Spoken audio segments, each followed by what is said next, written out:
3 minutes avec mon coach, à présent sur RCF avec Alain Charlier, coach et consultant. Bonjour. Bonjour Guillaume et bonjour à vous tous qui nous écoutez. Aujourd'hui, vous nous présentez un nouveau type de personnalité, le type rebelle. C'est bien cela. En process communication, la personnalité de type rebelle est plutôt distrayante et drôle, quand elle n'agace pas. La spontanéité caractérise ces personnes qui ont le sens de l'humour, adorent le contact, semblent de grands adolescents et, il faut bien le dire, sortent des standards. Leur créativité rivalise avec leur capacité à exprimer franchement leurs idées, leurs sensations. Elles prennent souvent l'initiative de la relation, ont du mal à entrer dans un cadre, ne restent pas en place très longtemps et détestent la monotonie. Elles adorent le jeu. Elles préfèrent les vêtements originaux, les objets et meubles insolites, les couleurs vives. Leur vocabulaire est coloré lui aussi.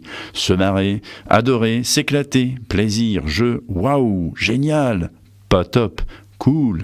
Quel est donc le besoin psychologique de la personnalité rebelle ?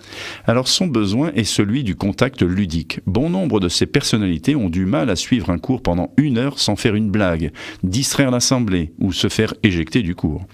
S'il travaille dans un bureau, le collaborateur de type rebelle ira vous voir de temps à autre pour se distraire ou vous distraire, à moins qu'il ne se venge sur le téléphone. Sa question existentielle est « suis-je acceptable ?» Il teste en permanence les limites pour se convaincre que oui. Et si son besoin de contact ludique n'est pas satisfait, il entre en premier degré de stress et cherche négativement à satisfaire ce besoin. Il se plaint, et encore, et encore. Il attire l'attention par tous les moyens. La contradiction, l'opposition. Les ados dans cette phase font des bêtises pour qu'on s'occupe d'eux. Le comportement de la personnalité rebelle tourne aussi à ce moment-là vers une posture qui invite l'entourage à faire à sa place. Tout lui paraît difficile, il n'y arrive pas, ce n'est pas de sa faute, il faut l'aider. Encore une fois, ce comportement teste les limites et vient valider le fait qu'il est acceptable si on l'aide ou au contraire, le mettre en situation encore plus stressante si on ne vient pas à son secours. Justement, que se passe-t-il si on ne vient pas à son secours ?